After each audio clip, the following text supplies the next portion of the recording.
Bonjour à tous. Demain, dimanche, nous célébrons le dimanche des Rameaux. Le dimanche précédent, le dimanche de Pâques, qui s'appelle dimanche des Rameaux. Depuis plusieurs siècles, nous célébrons le dimanche des Rameaux. Mais une question se pose. Est-ce que tous les fidèles catholiques connaissent véritablement le sens de ce dimanche des Rameaux?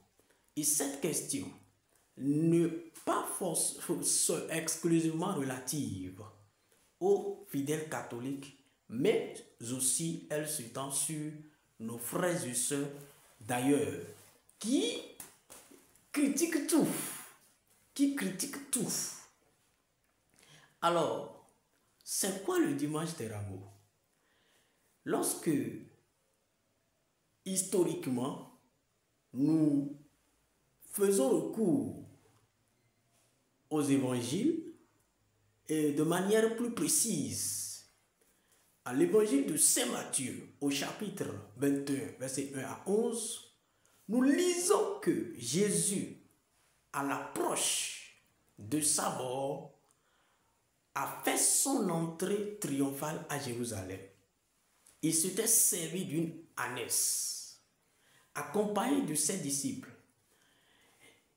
pour entrer à Jérusalem. Et arrivé à Jérusalem, il fut accueilli triomphalement par une foule immense, ayant des rameaux en main. Ces rameaux qu'ils étalaient sur le sol, où Jésus passait sur ces rameaux de manière triomphale. Il y en avait aussi qui avaient ces rameaux en main, qui n'avaient pas étalé ces rameaux sur le sol, mais qui manifestaient l'euphorie, l'enthousiasme que suscitait l'entrée triomphale du Christ à Jérusalem. Et cela signifie l'entrée du roi, le roi des Juifs. Donc, c'était une célébration, une acclamation quasi royale qui avait été offerte au Seigneur Jésus-Christ. Et c'est ce même peuple qui va se retourner contre lui quelques jours plus tard pour lui donner la mort. Mais là n'est pas la question.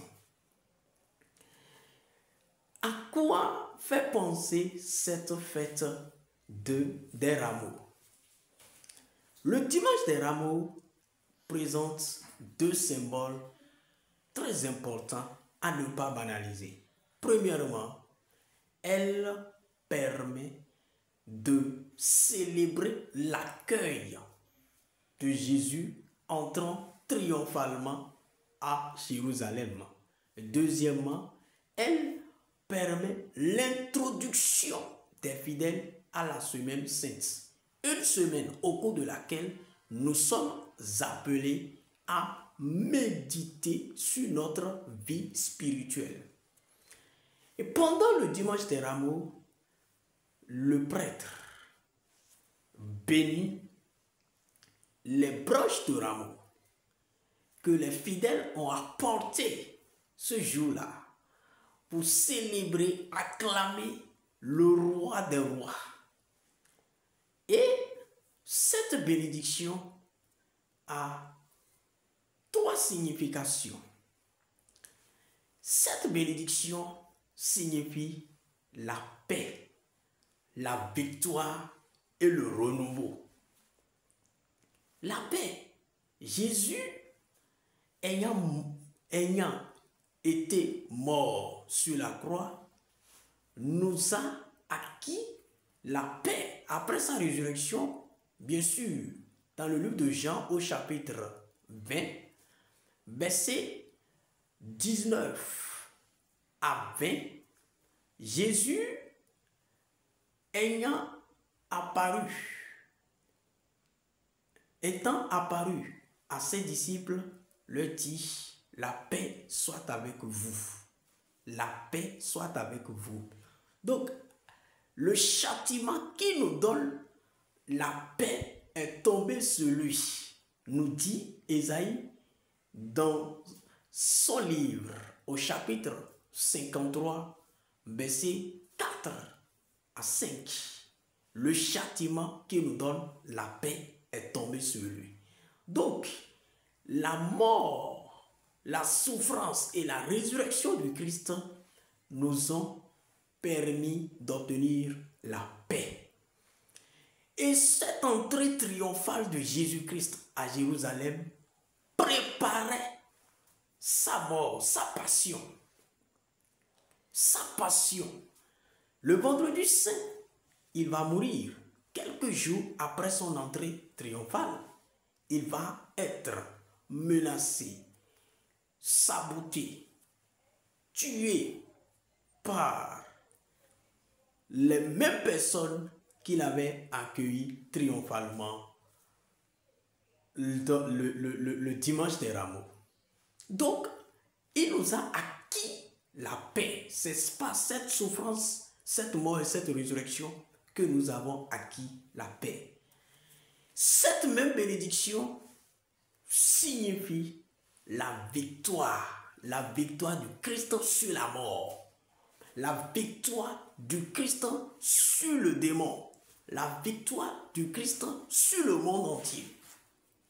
La victoire par sa passion, sa mort et sa résurrection. Le Christ a acquis la victoire.